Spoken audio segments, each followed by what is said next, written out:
pregunta, y quiero poner en evidencia porque se manipula mucho estas cuestiones, ¿cuál es el negocio de esta mujer? Y de ese porcentaje que se arregla, existe un porcentaje donde entra de lleno el conflicto de las custodias y de los alimentos y de las visitas, y oh casualidad, son los procesos de divorcio donde hay denuncias de violencia de género, de abuso sexual infantil y sexo. Son los expedientes, uno ve, que son varios cuerpos, donde lamentablemente el derecho pierde el rumbo, porque los procesos judiciales, según decía el jurista Garamandrei, tienen como función, la función más extensa de la justicia. Y cuando el proceso pasa a ser un engranaje de formas que preserva y protege a los que tienen poder y a los que lo manipulan a su beneficio y termina haciendo y dando resoluciones injustas, está desmadrándose el sentido profundo del derecho.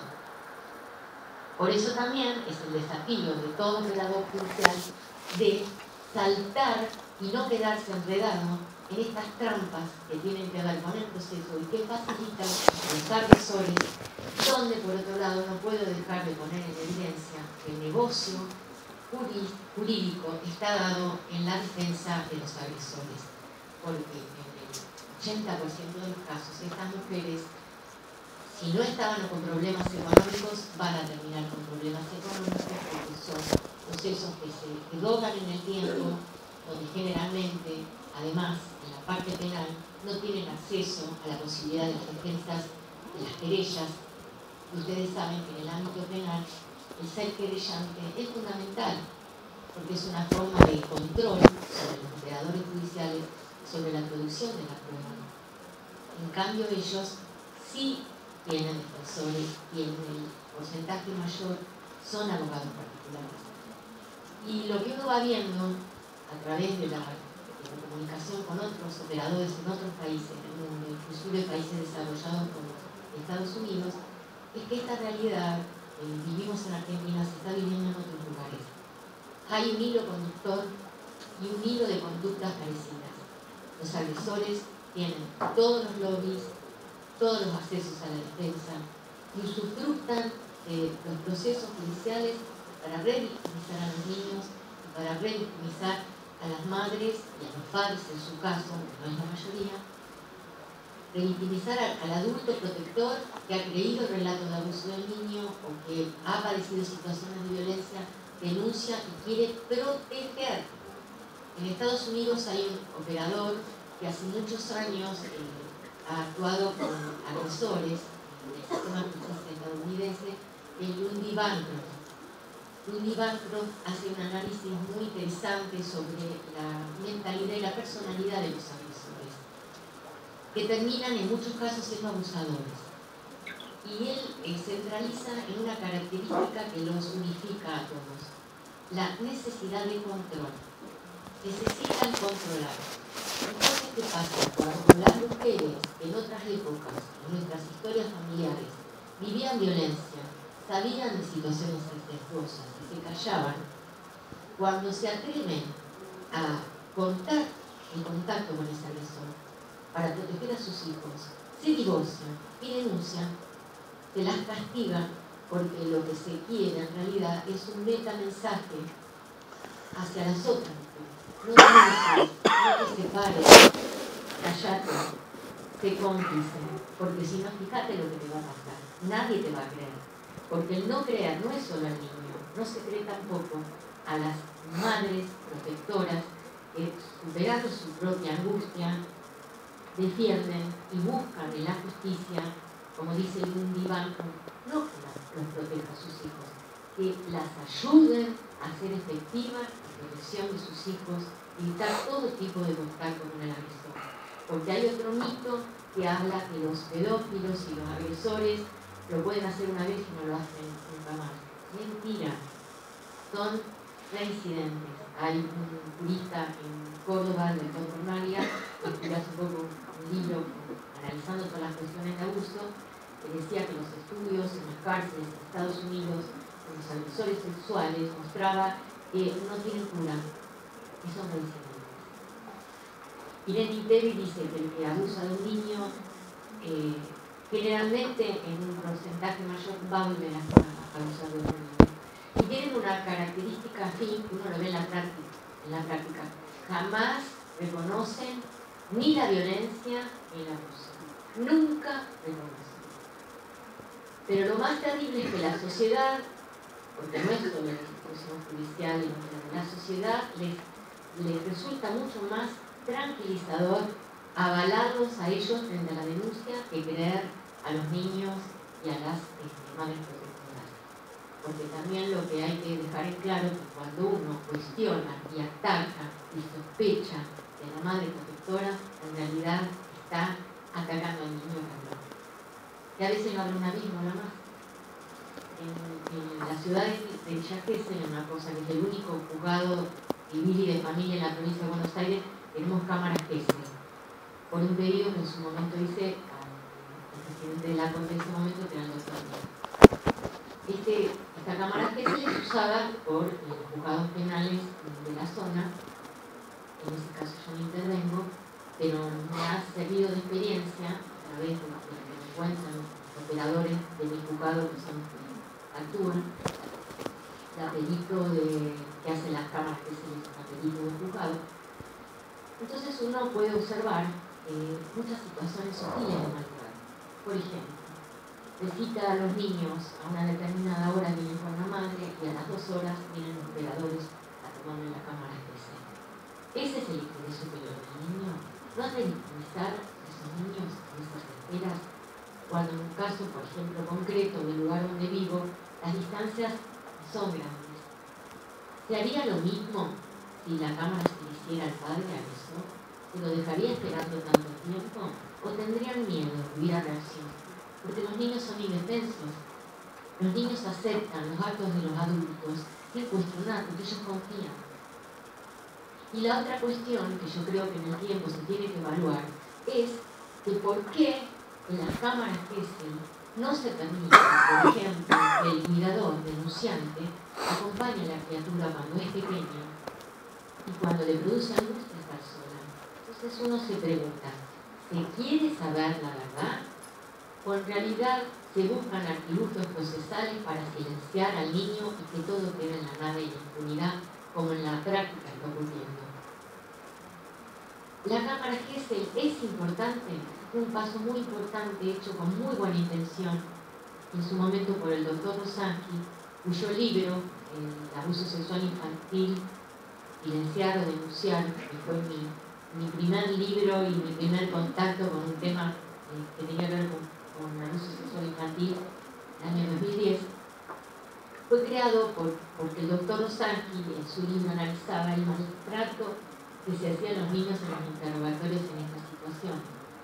Entonces se consideraba que había que ver y buscar un ámbito donde se los pudiera proteger de que fuera lo menos traumático posible, pero no un lugar que determine el relato que por ahí el niño lo hace antes. ¿Para qué están los profesionales de psicología clínica?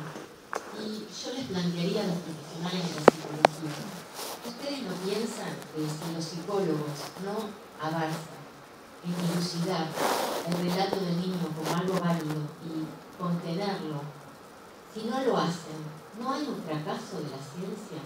Como me planteo desde el ámbito del derecho, no hay un fracaso del derecho que no tenga en las facultades una específica capacitación en otras disciplinas, en estas temáticas que nos están atravesando, porque las ciencias jurídicas en este momento que estamos viviendo son absolutamente ignorantes de esta temática. Son ignorantes. Y necesitamos y requerimos de la ayuda de la interdisciplina. Cuando el primer caso que me sucedió en Villa Gesell en el año 2007, no encontraba material en mis pares. Y lo que también descubrí que proteger al niño era sostener una defensa también con relación a todo un backlash. Había toda una controversia. uno creía que proteger al niño y suspender todo tipo de contacto con el agresor iba a ser avalado por los que a uno como lo conviene. Fue al revés. Ahí empieza la industria de las denuncias, porque ahí sí hay una industria de las denuncias.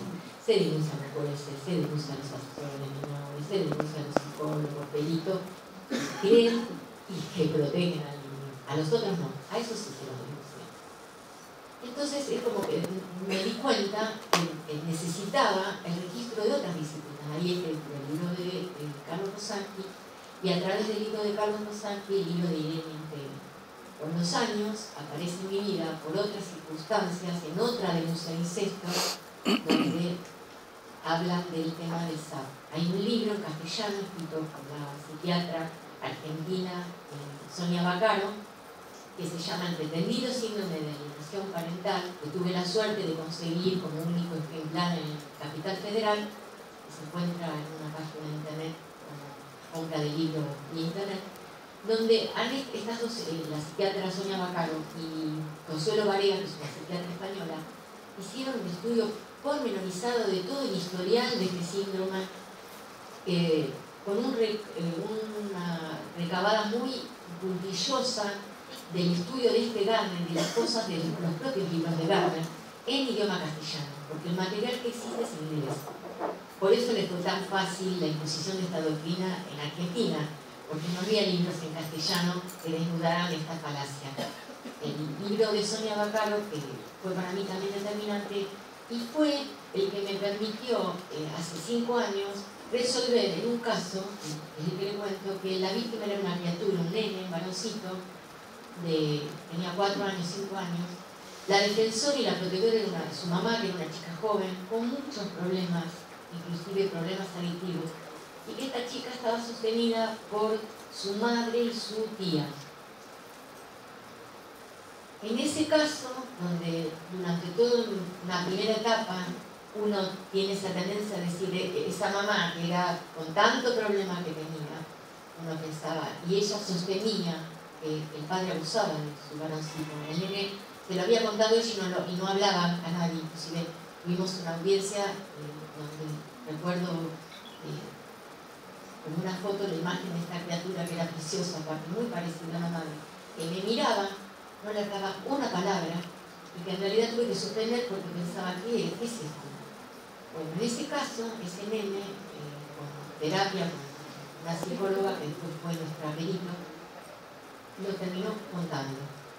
A través de esa pericia, los antecedentes que la madre tenía, donde se sospechaba que podía haber abuso por otra profesional, me encontré frente al dilema de decir, ¿qué hago? ¿Sostengo y creo esta criatura a fondo?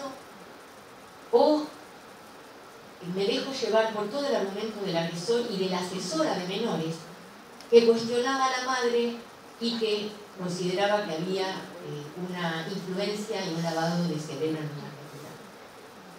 En esa sentencia sostengo a través de todo esto que me había interesado por libros de Sonia Vaccaro, de que acá, aunque no se estuviera mencionando, se estaba esgrimiendo una ideología SAP y que consideraba que debía creer al niño y que lo debía proteger más allá de todo, y que en este caso también tenía que respetar y validar el coraje de esa mamá joven, con todas sus vulnerabilidades, y el sostén del otro entramado que eran la abuela materna y la tía.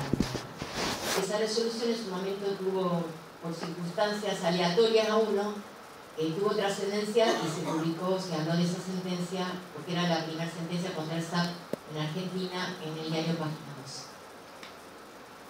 ¿Qué pasó con ese caso? Ese hombre fue condenado, confesó, pero la pena que le dieron fue, como sucede generalmente, de 3 años. Y lo más trágico es que ese hombre que sigue circulando por la ciudad ha vuelto a formar pareja y tiene una nueva criatura. Por eso considero que los operadores judiciales, cuando estamos largando a la sociedad y no estamos protegiendo a los niños en situaciones y denuncias de incesto, tenemos que asumir que, aunque no nos guste, nosotros tenemos una responsabilidad moral, porque estamos afectando una vida de una criatura para el resto de su vida y de esa mujer también para el resto de su vida. porque también lo que uno ve en la práctica, que estas mujeres supuestamente brujas, neuróticas, locas, lo que uno ve cuando se presentan ante uno son un estado de vulnerabilidad hasta físico, muchas de ellas abúlicas, parece que ya no tuvieran energía. Uno puede comprender, porque así como cuando uno se enferma y va al hospital y se cobija del médico, cuando uno va a la justicia busca cobijo y busca lo que uno no puede conseguir. Ayer yo decía algo que considero que cuando la justicia en la práctica no da justicia, no permite la venganza social y la víctima siente que vuelve a ser víctima, y por eso se habla de revictimización. Vuelve a ser víctima, pero esta vez es más cruel todavía, porque es de la institución que la víctima cree que lo va a proteger y que va a poner las cosas en su lugar. Cuando la justicia en la práctica da justicia, tiene una función esencial, da paz social. Y uno lo ve no solo con estos delitos, con otros delitos. Uno ve las situaciones de delitos sexuales, cuando las víctimas ven que sus violadores tienen problemas, pueden recién empezar a considerar reparar su vida. Por eso Ida Marchiori dice que creer el relato de las víctimas es permitir también su recuperación. Y otro concepto fundamental en todo esto que tiene que ver con derechos humanos, que es el de la dignidad humana. Creer el relato de las víctimas es darles dignidad. Vidal Campos, que es un constitucionalista, es un maestro constitucionalista, dice que los derechos humanos son las normas que no tienen límite ni hontanar sobre cualquier tipo de norma. Está más allá de todo. Y el derecho humano, la dignidad, es el derecho humano de la víctima a ser creída, a ser cuidada, a ser protegida y a que el Estado le brinde todos los elementos para recuperar y tener una mínima posibilidad de bienestar y de felicidad. Ese es el sentido profundo del derecho, ese es el profundo sentido del Estado en todos los ámbitos de salud, de bienestar social. Ese es el sentido. Por eso desde mi lugar considero que poder decirlo desde este sitio de poder es una obligación moral, porque si no uno es cómplice. Y si nosotros queremos sanear y que las instituciones sean cada vez mejor, cada uno de nosotros, el espacio de poder que nos toque, tenemos que tener el coraje de denunciar aquello que no compartimos. Y eso implica valentía, implica capacitación. La Corte Interamericana específicamente habla de que los operadores que trabajamos como niñez tenemos que estar capacitados. Es un deber, no cualquiera puede trabajar en estas temáticas. Porque si no sucede como estos operadores que hablan de que no se le niegue un vaso de agua a nadie, o se habla de los operadores que dicen, ¿por qué vas a cuestionar a este padre si es un buen proveedor económico? O porque es un buen vecino. Y bueno, abusó, iremos por otro lado.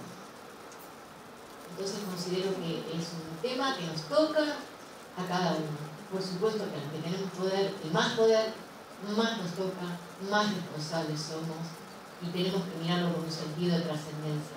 No es que vamos a reformar el sistema que en este momento de justicia está mal, pero sí tenemos que abrir puertas para que se vaya reformando.